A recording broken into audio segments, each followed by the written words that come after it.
ମିଖା ଭବିଷ୍ୟତବକ୍ତାଙ୍କ ପୁସ୍ତକ ଅଧ୍ୟାୟ 1। ଜିହୁଦା ଦେଶୀୟ ଯୋଥମ, ଆହସ୍ ଓ ହିଜକିୟା ରାଜାମାନଙ୍କର ଅଧିକାର ସମୟରେ ମୋରେଷ୍ଟିୟ ମିଖାଙ୍କ ନିକଟରେ ସଦାପ୍ରଭୁଙ୍କର ଏହି ବାକ୍ୟ ଉପସ୍ଥିତ ହେଲା। ସେ ସମରିଆ ଓ ଜିରୁସାଲାମ ବିଷୟରେ ଏହି ଦର୍ଶନ ପାଇଲେ। ଆଗାମୀ ବିନାଶ। ହେ ଗୋଷ୍ଠୀଗଣ, ତୁମ୍ଭେ ସମସ୍ତେ ଶୁଣ। ହେ ପୃଥିବୀ ଓ ତନ୍ମଧ୍ୟସ୍ଥ ସମସ୍ତେ ମନୋଯୋଗ କର। ପ୍ରଭୁ ସଦାପ୍ରଭୁ ଆପଣା ପବିତ୍ର ମନ୍ଦିରରୁ ପ୍ରଭୁ ତୁମ୍ଭମାନଙ୍କ ବିରୁଦ୍ଧରେ ସାକ୍ଷୀ ହେଉନ୍ତୁ। କାରଣ ଦେଖ, ସଦାପ୍ରଭୁ ଆପଣା ସ୍ଥାନରୁ ବାହାରି ଆସୁଅଛନ୍ତି ଓ ସେ ଓହ୍ଲାଇ ଆସି ପୃଥିବୀର ଉଚ୍ଚସ୍ଥଳୀ ସକଳ ଉପରେ ଗମନ କରିବେ।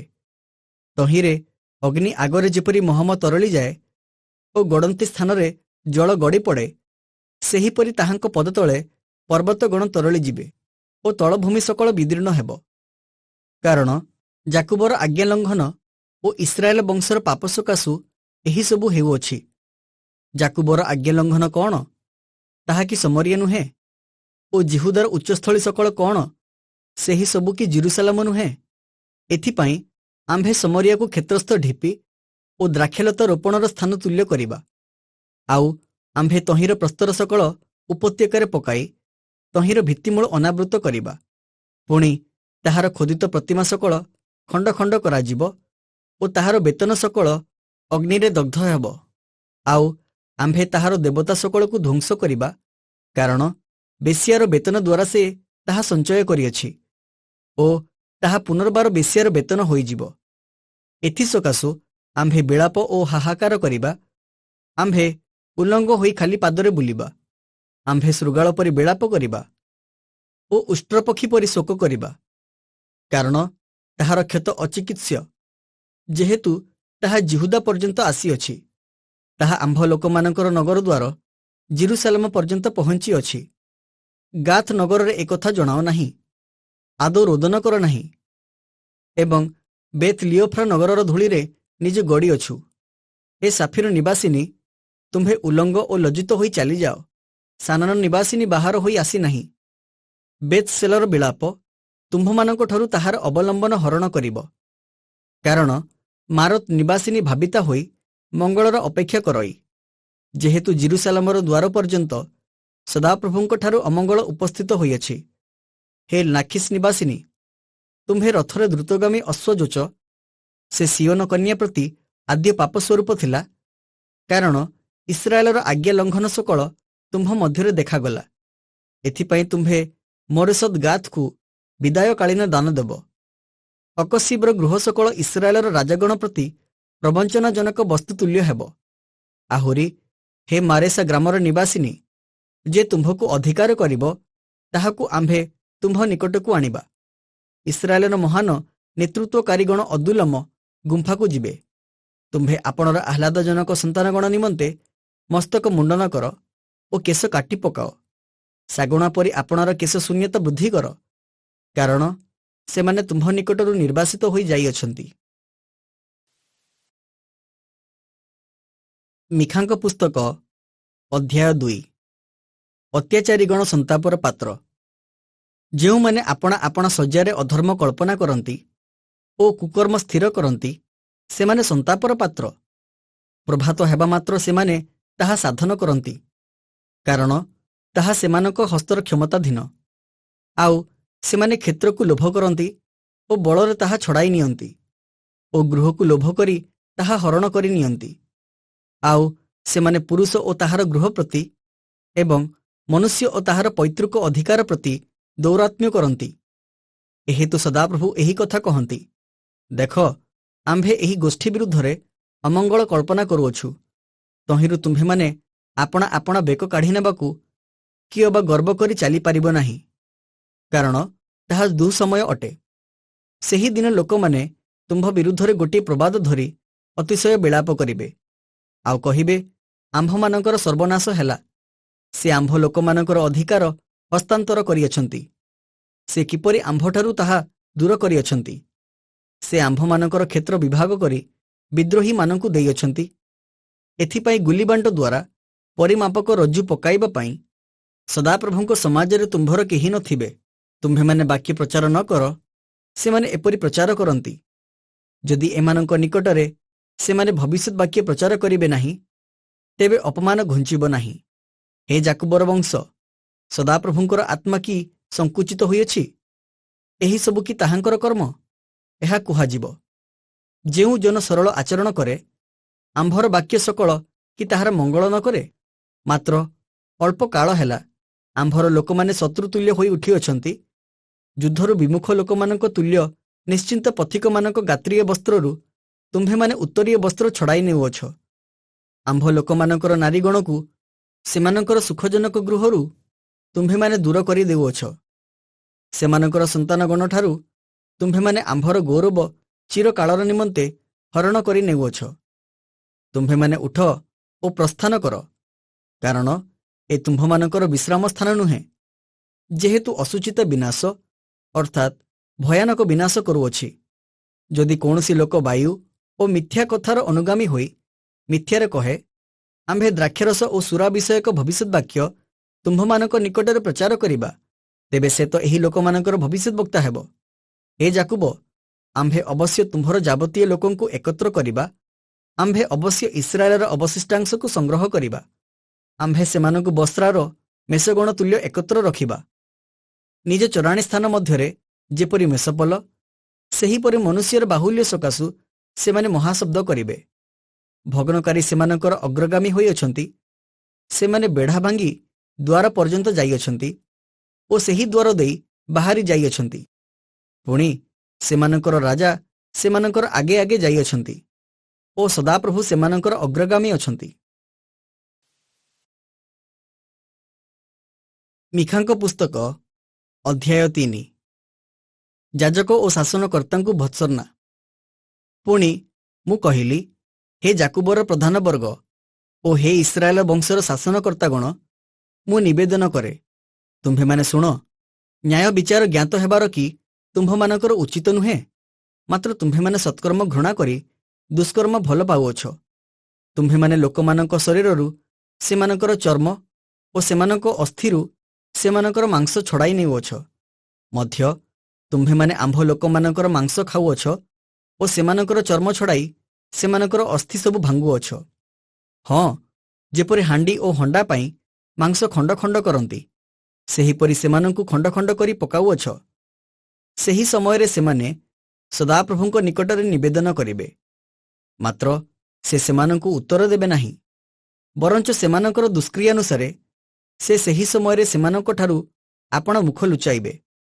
ଯେଉଁ ଭବିଷ୍ୟତ ବକ୍ତାଗଣ ଆମ୍ଭ ଲୋକମାନଙ୍କୁ ଭ୍ରାନ୍ତ କରାନ୍ତି, ଯେଉଁମାନେ ଦାନ୍ତରେ କାମୁଡ଼ୁ କାମୁଡ଼ୁ ଶାନ୍ତି ଶାନ୍ତି ବୋଲି କହନ୍ତି ଓ କୌଣସି ଲୋକ ସେମାନଙ୍କ ମୁଖରେ କିଛି ନ ଦେଲେ ତାହା ବିରୁଦ୍ଧରେ ଯେଉଁମାନେ ଯୁଦ୍ଧ ନିରୂପଣ କରନ୍ତି, ସେମାନଙ୍କ ବିଷୟରେ ସଦାପ୍ରଭୁ ଏହି କଥା କହନ୍ତି।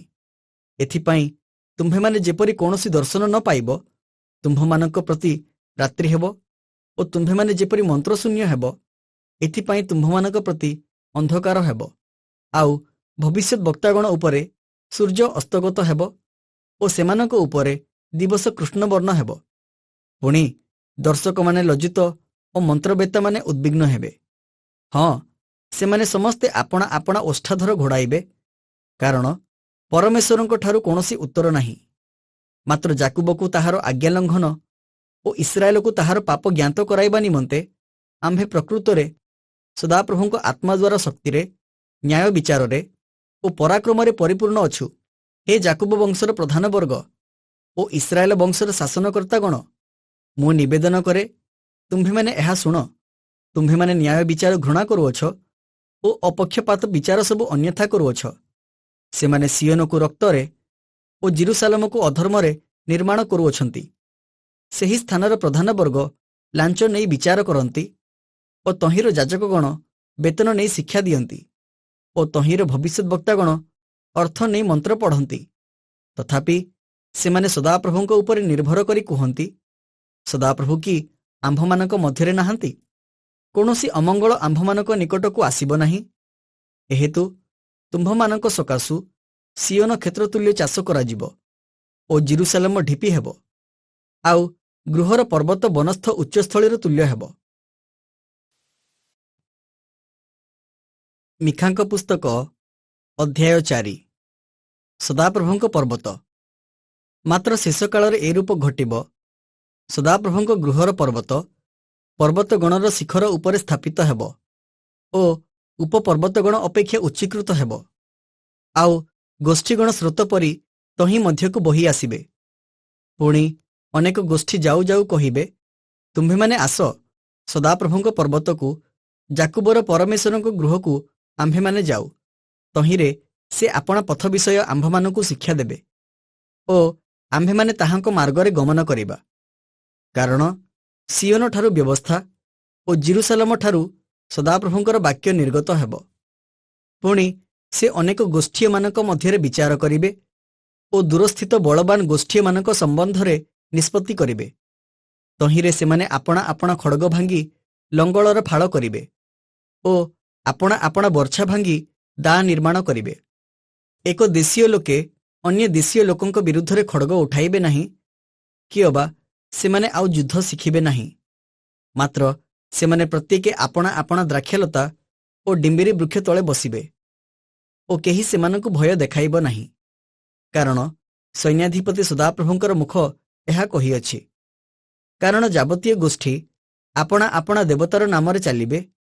ପୁଣି ଆମ୍ଭେମାନେ ଅନନ୍ତକାଳ ପର୍ଯ୍ୟନ୍ତ ସଦାପ୍ରଭୁ ଆମ୍ଭମାନଙ୍କ ପରମେଶ୍ୱରଙ୍କ ନାମରେ ଚାଲିବା। ସିଓନକୁ ସଦାପ୍ରଭୁଙ୍କ ସୁରକ୍ଷା। ସଦାପ୍ରଭୁ କହନ୍ତି, ସେହି ଦିନ ଆମ୍ଭେ ପଙ୍ଗୁକୁ ସଂଗ୍ରହ କରିବା, ପୁଣି ଯେ ତାଡ଼ିତ ହୋଇଅଛି ଓ ଯାହାକୁ ଆମ୍ଭେ କ୍ଲେଶ ଦେଇଅଛୁ ତାହାକୁ ଏକତ୍ର କରିବା। ପୁଣି ଆମ୍ଭେ ପଙ୍ଗୁକୁ ଅବଶିଷ୍ଟାଂଶ କରି ରଖିବା ଓ ଯେ ଦୂରୀକୃତ ହୋଇଥିଲା ତାହାକୁ ବଳବତୀ ଗୋଷ୍ଠୀ କରିବା। ଆଉ ସଦାପ୍ରଭୁ ଆଜିଠାରୁ ସଦାକାଳ ପର୍ଯ୍ୟନ୍ତ ସିଓନ ପର୍ବତରେ ସେମାନଙ୍କ ଉପରେ ରାଜତ୍ୱ କରିବେ। ପୁଣି ହେ ପଲର ଦୁର୍ଗ, ହେ ସିଓନ କନ୍ୟାର ଗିରି, ତାହା ତୁମ୍ଭ ନିକଟକୁ ଆସିବ। ହଁ, ପୂର୍ବକାଳର ରାଜ୍ୟ, ଜିରୁସାଲମ କନ୍ୟାର ରାଜ୍ୟ ଆସିବ। ଏବେ ତୁମ୍ଭେ କାହିଁକି ଘୋର ଚିତ୍କାର କରୁଅଛ? ତୁମ୍ଭ ମଧ୍ୟରେ କି ରାଜା ନାହିଁ?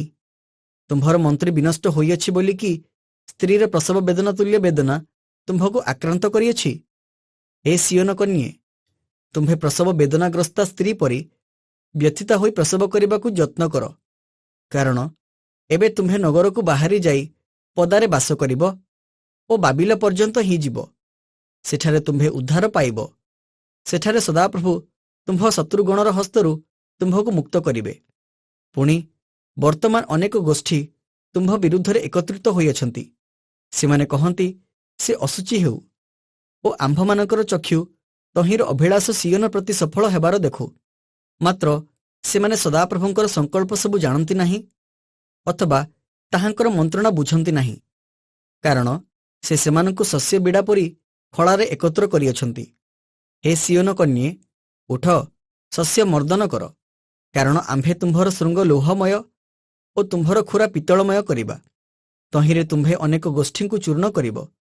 ପୁଣି ତୁମ୍ଭେ ସେମାନଙ୍କର ଲୁଟିତ ଦ୍ରବ୍ୟ ସଦାପ୍ରଭୁଙ୍କ ଉଦ୍ଦେଶ୍ୟରେ ଓ ସେମାନଙ୍କର ସମ୍ପତ୍ତି ସମୁଦାୟ ଭୂମଣ୍ଡଳର ଅଧିପତିଙ୍କ ଉଦ୍ଦେଶ୍ୟରେ ଉତ୍ସର୍ଗ କରିବ। ମିଖାଙ୍କ ପୁସ୍ତକ ଅଧ୍ୟାୟ 5। ହେ ସୈନ୍ୟ ଦଳର କନ୍ୟା, ଏବେ ତୁମ୍ଭେ ଦଳ ଦଳ ହୋଇ ଆପଣାକୁ ଏକତ୍ର କର। ସେମାନେ ଆମ୍ଭମାନଙ୍କ ପ୍ରତିକୂଳରେ ସୈନ୍ୟ ବେଷ୍ଟନ କରିଅଛନ୍ତି। ସେମାନେ ଇସ୍ରାଏଲର ବିଚାରକର୍ତ୍ତାର ଗାଲରେ ଦଣ୍ଡାଘାତ କରିବେ। ମାତ୍ର ହେ ବେଥଲିହିମ ଇଫ୍ରାଥା, ଜିହୁଦାର ସହସ୍ର ଗଣର ମଧ୍ୟରେ କ୍ଷୁଦ୍ର ଯେ ତୁମ୍ଭେ, ତୁମ୍ଭ ମଧ୍ୟରୁ ଇସ୍ରାଏଲର ଶାସନକର୍ତ୍ତା ହେବା ନିମନ୍ତେ ଆମ୍ଭ ଉଦ୍ଦେଶ୍ୟରେ ଏକ ବ୍ୟକ୍ତି ଉତ୍ପନ୍ନ ହେବେ। ପୁରାତନ କାଳରୁ, ଅନାଦି କାଳରୁ ତାହାଙ୍କର ଉତ୍ପତ୍ତି ହୋଇଅଛି। ଏ ନିମନ୍ତେ ଯେଉଁ ସ୍ତ୍ରୀ ପ୍ରସବ ବେଦନାଗ୍ରସ୍ତ ହେଉଅଛି, ସେ ଯେ ପର୍ଯ୍ୟନ୍ତ ପ୍ରସବ ନ କରେ, ସେହି ସମୟ ପର୍ଯ୍ୟନ୍ତ ସେ ସେମାନଙ୍କୁ ତ୍ୟାଗ କରିବେ। ତହିଁ ଉତ୍ତାରେ ତାହାଙ୍କର ଅବଶିଷ୍ଟ ଭ୍ରାତୃଗଣ ଇସ୍ରାଏଲର ସନ୍ତାନଗଣର ନିକଟକୁ ଫେରି ଆସିବେ। ପୁଣି ସେ ଠିଆ ହୋଇ ସଦାପ୍ରଭୁଙ୍କ ଶକ୍ତିରେ, ସଦାପ୍ରଭୁ ଆପଣା ପରମେଶ୍ୱରଙ୍କ ନାମର ମହିମାରେ ଆପଣା ପଲ ଚରାଇବେ ଓ ସେମାନେ ସୁସ୍ଥିର ହୋଇ ବାସ କରିବେ। କାରଣ ସେହି ସମୟରେ ସେ ପୃଥିବୀର ପ୍ରାନ୍ତ ପର୍ଯ୍ୟନ୍ତ ମହାନ ହେବେ। ଆଉ ଏହି ମନୁଷ୍ୟ ଆମ୍ଭମାନଙ୍କର ଶାନ୍ତି ସ୍ୱରୂପ ହେବେ। ଯେଉଁ ସମୟରେ ଅସୁରୀୟ ଗୋଷ୍ଠୀ ଆମ୍ଭମାନଙ୍କ ଦେଶକୁ ଆସିବେ ଓ ଆମ୍ଭମାନଙ୍କ ଅଟ୍ଟାଳିକାମାନରେ ପଦାର୍ପଣ କରିବ, ସେହି ସମୟରେ ଆମ୍ଭେମାନେ ତାହା ବିରୁଦ୍ଧରେ 7 ଜଣ ପଲରକ୍ଷକ ଓ 8 ଜଣ ପ୍ରଧାନ ଲୋକଙ୍କୁ ଉତ୍ଥାପନ କରିବା। ଯାକୁବର ଅବଶିଷ୍ଟାଂଶଙ୍କ ଉଦ୍ଧାର। ପୁଣି ସେମାନେ ଖଡ଼ଗ ଦ୍ୱାରା ଅସୁରୀୟ ଦେଶ ଓ ନିମୃତ ଦେଶର ପ୍ରବେଶ ସ୍ଥାନ ସକଳ ଉଚ୍ଛିନ୍ନ କରିବେ। ପୁଣି ଅସୁରୀୟ ଗୋଷ୍ଠୀ ଆମ୍ଭମାନଙ୍କ ଦେଶକୁ ଆସି ଆମ୍ଭମାନଙ୍କ ସୀମାରେ ପଦାର୍ପଣ କଲେ ସେ ସେମାନଙ୍କଠାରୁ ଆମ୍ଭମାନଙ୍କୁ ଉଦ୍ଧାର କରିବେ। ଆଉ ସଦାପ୍ରଭୁଙ୍କ ନିକଟରୁ ଆଗତ ଯେଉଁ ଶିଶିର ଓ ତୃଣ ଉପରେ ପତିତ ଯେଉଁ ବୃଷ୍ଟି ମନୁଷ୍ୟ ପାଇଁ ବିଳମ୍ବ ନ କରେ, କିଅବା ମନୁଷ୍ୟ ସନ୍ତାନଗଣର ଅପେକ୍ଷା ନ କରେ, ତାହାର ତୁଲ୍ୟ ଯାକୁବର ଅବଶିଷ୍ଟାଂଶ ଅନେକ ଗୋଷ୍ଠୀ ମଧ୍ୟରେ ରହିବେ। ପୁଣି ବନ ପଶୁଗଣ ମଧ୍ୟରେ ଯେପରି ସିଂହ, ମେଷପଲ ମଧ୍ୟରେ ଯେପରି ଯୁବା ସିଂହ ଯାଇ ଦଳି ପକାଏ ଓ ବିଦୀର୍ଣ୍ଣ କରେ, ଆଉ ଉଦ୍ଧାରକାରୀ କେହି ନଥାଏ, ସେପରି ଗୋଷ୍ଠୀଗଣ ମଧ୍ୟରେ ଅନେକ ଗୋଷ୍ଠୀ ମଧ୍ୟରେ ଯାକୁବର ଅବଶିଷ୍ଟାଂଶ ହେବେ। ତୁମ୍ଭ ବିପକ୍ଷ ଗଣର ଉପରେ ତୁମ୍ଭର ହସ୍ତ ଉନ୍ନତ ହେଉ ଓ ତୁମ୍ଭର ଶତ୍ରୁ ସମସ୍ତେ ଉଚ୍ଛିନ୍ନ ହେଉନ୍ତୁ। ଆହୁରି ସଦାପ୍ରଭୁ କହନ୍ତି, ସେଦିନ ଆମ୍ଭେ ତୁମ୍ଭ ମଧ୍ୟରୁ ତୁମ୍ଭ ଅଶ୍ୱଗଣକୁ ଉଚ୍ଛିନ୍ନ କରିବା ଓ ତୁମ୍ଭର ରଥ ସବୁ ନଷ୍ଟ କରିବା। ପୁଣି ଆମ୍ଭେ ତୁମ୍ଭ ଦେଶର ନଗର ସବୁ ଉଚ୍ଛିନ୍ନ କରିବା ଓ ତୁମ୍ଭର ଦୃଢ଼ ଦୁର୍ଗ ସବୁ ଭାଙ୍ଗି ପକାଇବା। ପୁଣି ଆମ୍ଭେ ତୁମ୍ଭ ହସ୍ତରୁ ମାୟାବିତ୍ୱ ଉଚ୍ଛିନ୍ନ କରିବା ଓ ଗଣକମାନେ ତୁମ୍ଭ ମଧ୍ୟରେ ଆଉ ନଥିବେ। ଆଉ ଆମ୍ଭେ ତୁମ୍ଭ ମଧ୍ୟରୁ ତୁମ୍ଭର ଖୋଦିତ ପ୍ରତିମା ଓ ତୁମ୍ଭର ସ୍ତମ୍ଭ ସକଳ ଉଚ୍ଛିନ୍ନ କରିବା। ତହିଁରେ ତୁମ୍ଭେ ଆପଣ ହସ୍ତକୃତ ବସ୍ତୁକୁ ଆଉ ପ୍ରଣାମ କରିବ ନାହିଁ। ପୁଣି ଆମ୍ଭେ ତୁମ୍ଭ ମଧ୍ୟରୁ ତୁମ୍ଭର ଆଶେରା ମୂର୍ତ୍ତି ସକଳ ଉତ୍ପାଟନ କରିବା ଓ ତୁମ୍ଭର ନଗର ସବୁ ବିନଷ୍ଟ କରିବା। ଆଉ ଯେଉଁ ଗୋଷ୍ଠୀମାନେ କଥାରେ ମନୋଯୋଗ କଲେ ନାହିଁ, ସେମାନଙ୍କଠାରୁ ଆମ୍ଭେ କୋପରେ ଓ ପ୍ରଚଣ୍ଡତାରେ ପରିଶୋଧ ନେବା। ମିଖାଙ୍କ ପୁସ୍ତକ ଅଧ୍ୟାୟ 6। ପରମେଶ୍ୱରଙ୍କ ଅଭିଯୋଗ। ସଦାପ୍ରଭୁ ଯାହା କହନ୍ତି ତାହା ତୁମ୍ଭେମାନେ ଏବେ ଶୁଣ। ତୁମ୍ଭେ ଉଠ, ପର୍ବତ ଗଣର ସମ୍ମୁଖରେ ବିବାଦ କର ଓ ଉପପର୍ବତଗଣ ତୁମ୍ଭର ରବ ଶୁଣନ୍ତୁ। ହେ ପର୍ବତଗଣ, ହେ ପୃଥିବୀର ଅଟଳ ଭିତ୍ତିମୂଳ ସକଳ, ତୁମ୍ଭେମାନେ ସଦାପ୍ରଭୁଙ୍କର ବିବାଦ ବାକ୍ୟ ଶୁଣ, କାରଣ ଆପଣା ଲୋକମାନଙ୍କ ସହିତ ସଦାପ୍ରଭୁଙ୍କର ବିବାଦ ଅଛି ଓ ସେ ଇସ୍ରାଏଲ ସହିତ ବାଦାନୁବାଦ କରିବେ। ହେ ଆମ୍ଭର ଲୋକ, ତୁମ୍ଭ ପ୍ରତି ଆମ୍ଭେ କ'ଣ କରିଅଛୁ ଓ କାହିଁରେ ଆମ୍ଭେ ତୁମ୍ଭକୁ କ୍ଳାନ୍ତ କରିଅଛୁ? ଆମ୍ଭ ବିରୁଦ୍ଧରେ ସାକ୍ଷ୍ୟ ଦିଅ। ଆମ୍ଭେ ତ ମିଶର ଦେଶରୁ ତୁମ୍ଭକୁ ବାହାର କରି ଆଣିଲୁ ଓ ଦାସଗୃହରୁ ତୁମ୍ଭକୁ ମୁକ୍ତ କଲୁ। ଆଉ ତୁମ୍ଭର ଅଗ୍ରସର ହେବା ପାଇଁ ମୋଶା, ହାରଣ ଓ ମରିୟମକୁ ପଠାଇଲୁ। ହେ ଆମ୍ଭର ଲୋକେ, ମୋୟାବର ରାଜା ବାଲକ କି ମନ୍ତ୍ରଣା କରିଥିଲା ଓ ବିୟରର ପୁତ୍ର ବିଲିୟମ ତାହାକୁ କି ଉତ୍ତର ଦେଇଥିଲା, ତାହା ଏବେ ସ୍ମରଣ କର। ସିଟିମ୍ ଠାରୁ ଗିଲଗଲ ପର୍ଯ୍ୟନ୍ତ ସ୍ମରଣ କର। ତହିଁରେ ତୁମ୍ଭେମାନେ ସଦାପ୍ରଭୁଙ୍କର ନ୍ୟାୟ କର୍ମ ସକଳ ଜ୍ଞାତ ହୋଇପାରିବ। ପରମେଶ୍ୱର କ'ଣ ଚାହାନ୍ତି? ଆମ୍ଭେ କ'ଣ ଘେନି ସଦାପ୍ରଭୁଙ୍କ ସମ୍ମୁଖକୁ ଆସିବା ଓ ଉର୍ଦ୍ଧ୍ୱସ୍ଥ ପରମେଶ୍ୱରଙ୍କ ସମ୍ମୁଖରେ ପ୍ରଣାମ କରିବା? ଆମ୍ଭେ କି ହୋମବଳୀ ରୂପେ 1 ବର୍ଷୀୟ ଗୋବତ୍ସମାନ ନେଇ ତାହାଙ୍କ ସମ୍ମୁଖକୁ ଆସିବା? ସହସ୍ର ସହସ୍ର ମେଷରେ ଅବା ଅୟିତ ଅୟିତ ତୈଳର ନଦୀରେ ସଦାପ୍ରଭୁ କି ପ୍ରସନ୍ନ ହେବେ? ଆମ୍ଭେ ଆପଣା ଆଜ୍ଞା ଲଙ୍ଘନ ସକାଶେ କି ଆପଣା ପ୍ରଥମ ଜାତକୁ, ଆମ୍ଭ ପ୍ରାଣର ପାପ ସକାଶେ କି ଆପଣା ଶରୀରର ଫଳଦାନ କରିବା? ଏ ମନୁଷ୍ୟ, ଯାହା ଉତ୍ତମ ତାହା ସେ ତୁମ୍ଭକୁ ଜଣାଇଅଛନ୍ତି। ନ୍ୟାୟାଚରଣ, ଦୟା, ଭଲ ପାଇବା ଓ ନମ୍ର ଭାବରେ ତୁମ୍ଭ ପରମେଶ୍ୱରଙ୍କ ସହିତ ଗମନାଗମନ କରିବାର, ଏହା ଛଡ଼ା ସଦାପ୍ରଭୁ ତୁମ୍ଭଠାରୁ ଆଉ କ'ଣ ଚାହାନ୍ତି? ଦୁଷ୍ଟର ବିନାଶ। ସଦାପ୍ରଭୁ ଏହି ନଗର ପ୍ରତି ଘୋଷଣା କରୁଅଛି ଓ ଜ୍ଞାନବାନ ମନୁଷ୍ୟ ତୁମ୍ଭର ନାମ ଦେଖିବ। ତୁମ୍ଭେମାନେ ଦଣ୍ଡ ଓ ତନିରୂପଣକାରୀଙ୍କୁ ମାନ। ଦୁଷ୍ଟର ଗୃହରେ କି ଏବେ ହେଁ ଦୁଷ୍ଟତାର ଭଣ୍ଡାର ଓ ଘୃଣାଯୋଗ୍ୟ ସାନ ଐଫା ଅଛି? ଆମ୍ଭେ କି ଦୁଷ୍ଟତାର ନିକ୍ତିରେ ଓ ଛଳନା ରୂପ ବଟଖରାର ଥଳିରେ ନିର୍ଦ୍ଦୋଷ ହେବା? ସେହି ସ୍ଥାନର ଧନୀ ଲୋକମାନେ ଦୌରାତ୍ମ୍ୟରେ ପରିପୂର୍ଣ୍ଣ ଅଛନ୍ତି ଓ ତହିଁର ନିବାସୀଗଣ ମିଥ୍ୟା କହିଅଛନ୍ତି। ପୁଣି ସେମାନଙ୍କ ମୁଖ ମଧ୍ୟରେ ସେମାନଙ୍କ ଜିହ୍ୱା ପ୍ରବଞ୍ଚକ। ଏଥିପାଇଁ ଆମ୍ଭେ ମଧ୍ୟ ବେଦନାଯୁକ୍ତ କ୍ଷତରେ ତୁମ୍ଭକୁ ପ୍ରହାର କରିଅଛୁ। ଆମ୍ଭେ ତୁମ୍ଭର ସମସ୍ତ ପାପ ସକାଶୁ ତୁମ୍ଭକୁ ଉଚ୍ଛିନ୍ନ କରିଅଛୁ। ତୁମ୍ଭେ ଭୋଜନ କରିବ, ମାତ୍ର ତୃପ୍ତ ନୋହିବ ଓ ତୁମ୍ଭ ମଧ୍ୟରେ ତୁମ୍ଭର କ୍ଷୀଣତା ରହିବ। ତୁମ୍ଭେ ସ୍ଥାନାନ୍ତର କରିବ, ମାତ୍ର ନିରାପଦରେ ବୋହି ନେଇ ପାରିବ ନାହିଁ ଓ ଯାହା ତୁମ୍ଭେ ବୋହି ନେବ ତାହା ଆମ୍ଭେ ଖଡ଼ଗକୁ ଦେବା। ତୁମ୍ଭେ ବୁଣିବ, ମାତ୍ର କାଟିବ ନାହିଁ। ତୁମ୍ଭେ ଜିତଫଳ ପେଷିବ, ମାତ୍ର ଆପଣା ଦେହରେ ତୈଳ ମର୍ଦ୍ଦନ କରିବ ନାହିଁ। ଦ୍ରାକ୍ଷେ ଫଳ ପେଷିବ, ମାତ୍ର ଦ୍ରାକ୍ଷାରସ ପାନ କରିବ ନାହିଁ। କାରଣ ଅମ୍ରିଙ୍କର ବିଧି ଓ ଆହାବ ବଂଶର କ୍ରିୟା ସକଳ ପାଳନ କରାଯାଉଅଛି ଓ ତୁମ୍ଭେମାନେ ସେମାନଙ୍କ ପରାମର୍ଶରେ ଚାଲୁଅଛ। ତହିଁ ସକାଶୁ ଆମ୍ଭେ ତୁମ୍ଭକୁ ଉତ୍ସନ୍ନ ସ୍ଥାନ କରିବା ଓ ତହିଁର ନିବାସୀମାନଙ୍କୁ ଶୀଷ୍ ଶବ୍ଦର ବିଷୟ କରିବା, ଆଉ ତୁମ୍ଭେମାନେ ଆମ୍ଭ ଲୋକମାନଙ୍କର ଅପମାନର ଭାର ବହିବ। ମିକାଙ୍କ ପୁସ୍ତକ ଅଧ୍ୟାୟ 7। ପରିତ୍ରାଣର ପରମେଶ୍ୱରଙ୍କ ପ୍ରତୀକ୍ଷା। ହାୟ, ମୁଁ ସନ୍ତାପର ପାତ୍ର, କାରଣ ଗ୍ରୀଷ୍ମକାଳୀନ ଫଳ ତୋଳିଲା ଉତ୍ତାରେ ଦ୍ରାକ୍ଷେ ଫଳ ସଂଗ୍ରହ କରିବାର ଯେପରି ମୁଁ ସେହିପରି ହୋଇଅଛି। ଭୋଜନର ପାଇଁ ଗୋଟିଏ ଦ୍ରାକ୍ଷେ ପେଣ୍ଡ ନାହିଁ। ମୋର ପ୍ରାଣ ଆଦ୍ୟପକ୍ୱ ଡିମ୍ବିରି ଫଳ ଲାଳସା କରେ। ଧାର୍ମିକ ଲୋକ ପୃଥିବୀରୁ ଉଚ୍ଛିନ୍ନ ହୋଇଅଛି ଓ ମନୁଷ୍ୟମାନଙ୍କ ମଧ୍ୟରେ ସରଳ ଲୋକ କେହି ନାହିଁ। ସେମାନେ ସମସ୍ତେ ରକ୍ତପାତ କରିବାକୁ ଛକି ବସନ୍ତି। ପ୍ରତ୍ୟେକ ଲୋକ ଆପଣା ଆପଣା ଭ୍ରାତାକୁ ଜାଲରେ ଧରିବାକୁ ଚେଷ୍ଟା କରଇ। ଯାହା ମନ୍ଦ ତାହା ଯତ୍ନପୂର୍ବକ କରିବା ପାଇଁ ତହିଁ ଉପରେ ସେମାନଙ୍କର ହସ୍ତ ଅଛି। ଅଧିପତି ଚାହେଁ ଓ ବିଚାରକର୍ତ୍ତା ପୁରସ୍କାର ପାଇଁ ପ୍ରସ୍ତୁତ, ଆଉ ବଡ଼ ଲୋକ ଆପଣା ପ୍ରାଣର ହିଂସାଭାବ ମୁଖରେ ବ୍ୟକ୍ତ କରେ। ଏହି ରୂପେ ସେମାନେ ବସ୍ତ୍ରତୁଲ୍ୟ ତାହା ଏକତ୍ର ବୁଣନ୍ତି। ସେମାନଙ୍କ ମଧ୍ୟରେ ସବୁଠାରୁ ଉତ୍ତମ ଲୋକ କାନକୋଳି ବୃକ୍ଷତୁଲ୍ୟ, ସବୁଠାରୁ ସରଳ ଲୋକ କଣ୍ଟା ବାଡ଼ ଅପେକ୍ଷା ମନ୍ଦ। ତୁମ୍ଭ ପ୍ରହରୀ ଗଣର ଦିନ ଓ ତୁମ୍ଭର ଦଣ୍ଡ ଉପସ୍ଥିତ। ଏବେ ସେମାନଙ୍କର ବ୍ୟାକୁଳତା ଜନ୍ମିବ। ତୁମ୍ଭେମାନେ ମିତ୍ରଠାରେ ବିଶ୍ୱାସ କର ନାହିଁ ଓ ପଥର ପ୍ରଦର୍ଶକଠାରେ ବିଶ୍ୱାସ କର ନାହିଁ। ତୁମ୍ଭ ବକ୍ଷସ୍ଥଳରେ ଶୟନକାରିଣୀଠାରୁ ଆପଣ ମୁଖର ଦ୍ୱାର ରକ୍ଷା କର। କାରଣ ପୁତ୍ର ପିତାକୁ ଅମାନ୍ୟ କରେ, କନ୍ୟା ଆପଣା ମାତାର ବିରୁଦ୍ଧରେ, ପୁତ୍ରବଧୂ ଆପଣା ଶାଶୁର ବିରୁଦ୍ଧରେ ଉଠେ। ଆପଣା ପରିବାରର ଲୋକେ ମନୁଷ୍ୟର ଶତ୍ରୁ ହୁଅନ୍ତି। ମାତ୍ର ମୁଁ ସଦାପ୍ରଭୁଙ୍କ ପ୍ରତି ଦୃଷ୍ଟି ରଖିବି।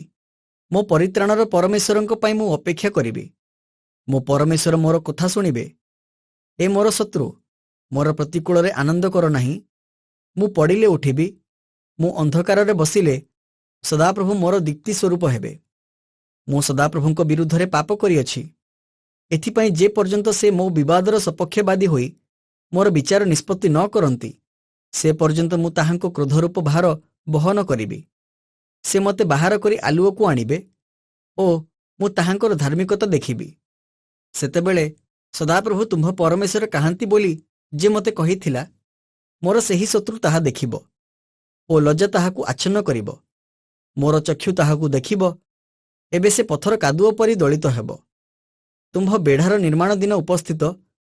ସେହି ଦିନ ବିଧାନ ଦୂରକୁ ଅନ୍ତରିତ ହେବ। ସେଦିନ ତୁମ୍ଭ ନିକଟକୁ ଲୋକମାନେ ଆସିବେ ଅସୁରରୁ ଓ ମିଶରର ନଗର ସମୂହରୁ ଓ ମିଶରଠାରୁ ନଦୀ ପର୍ଯ୍ୟନ୍ତ ଓ ଏକ ସମୁଦ୍ରଠାରୁ ଅନ୍ୟ ସମୁଦ୍ର ପର୍ଯ୍ୟନ୍ତ ଓ ଯାବତୀୟ ପର୍ବତରୁ ଆସିବେ। ତଥାପି ନିବାସୀ ଗଣର ସକାଶୁ ସେମାନଙ୍କ କ୍ରିୟାର ଫଳସ୍ୱରୂପେ ଦେଶ ଧ୍ୱଂସସ୍ଥାନ ହେବ। ତୁମ୍ଭେ ଆପଣ ପାଞ୍ଚଣ ନେଇ ଆପଣ ଲୋକମାନଙ୍କୁ, ଅର୍ଥାତ୍ ଏକାକୀ ବାସକାରୀ ଆପଣ ପୈତୃକ ଅଧିକାର ସ୍ୱରୂପ ପଲକୁ କର୍ମିଲର ମଧ୍ୟସ୍ଥିତ ଅରଣ୍ୟରେ ଚରାଅ। ସେମାନେ ପୂର୍ବକାଳର ନ୍ୟାୟ ବାସନରେ ଓ ଗିଲିୟଦରେ ଚରନ୍ତୁ। ମିଶ୍ର ଦେଶରୁ ତୁମ୍ଭର ବାହାର ହୋଇ ଆସିବା ଦିନର ନ୍ୟାୟ ଆମ୍ଭେ ତାହାକୁ ଆଶ୍ଚର୍ଯ୍ୟ ବିଷୟମାନ ଦେଖାଇବା। ଗୋଷ୍ଠୀୟ ବର୍ଗ ତାହା ଦେଖି ଆପଣାମାନଙ୍କର ସମସ୍ତ ପରାକ୍ରମ ବିଷୟରେ ଲଜ୍ଜିତ ହେବେ। ସେମାନେ ଆପଣା ଆପଣା ମୁଖର ହସ୍ତ ଦେବେ। ସେମାନଙ୍କର କର୍ଣ୍ଣ ବଧିର ହେବ। ସେମାନେ ସର୍ପ ପରି ଧୂଳି ଚାଟିବେ। ସେମାନେ କମ୍ପି କମ୍ପି ଭୂମିସ୍ଥ ଉରୋଗାମୀ ଜନ୍ତୁଗଣର ନ୍ୟାୟ ଆପଣା ଆପଣା ଗୋପନୀୟ ସ୍ଥାନରୁ ବାହାର ହୋଇ ଆସିବେ। ସେମାନେ ଭୟଯୁକ୍ତ ହୋଇ ସଦାପ୍ରଭୁ ଆମ୍ଭମାନଙ୍କ ପରମେଶ୍ୱରଙ୍କ ନିକଟକୁ ଆସିବେ ଓ ତୁମ୍ଭ ସକାଶୁ ଭୀତ ହେବେ। ପରମେଶ୍ୱରଙ୍କ ପ୍ରେମ ଓ କରୁଣା। ତୁମ୍ଭ ତୁଲ୍ୟ ପରମେଶ୍ୱର କିଏ? ତୁମ୍ଭେ ଅଧର୍ମ କ୍ଷମା କରିଥାଅ ଓ ଆପଣ ଅଧିକାରର ଅବଶିଷ୍ଟାଂଶ ଲୋକଙ୍କର ଆଜ୍ଞା ଲଙ୍ଘନର ପ୍ରତି ଉପେକ୍ଷା କରିଥାଅ। ସେ ଚିରକାଳ ଆପଣା କ୍ରୋଧ ରଖନ୍ତି ନାହିଁ, କାରଣ ସେ ଦୟାରେ ସନ୍ତୁଷ୍ଟ ଥାଆନ୍ତି। ସେ ପୁନର୍ବାର ଫେରି ଆମ୍ଭମାନଙ୍କ ପ୍ରତି କୃପା କରିବେ। ସେ ଆମ୍ଭମାନଙ୍କର ଅଧର୍ମ ସକଳ ପଦ ତଳେ ଦଳିବେ। ଆଉ ତୁମ୍ଭେ ସେମାନଙ୍କର ଯାବତୀୟ ପାପ ସମୁଦ୍ରର ଆଗାଧ ଜଳରେ ନିକ୍ଷେପ କରିବ। ତୁମ୍ଭେ ପୂର୍ବକାଳଠାରୁ ଆମ୍ଭମାନଙ୍କର ପୂର୍ବପୁରୁଷଗଣ ପ୍ରତି ଯାହା ଶପଥ କରିଅଛ, ଯାକୁବ ପ୍ରତି ସେହି ସତ୍ୟ ଓ ଅବ୍ରାହମ ପ୍ରତି ସେହି ଦୟା ପାଳନ କରିବ।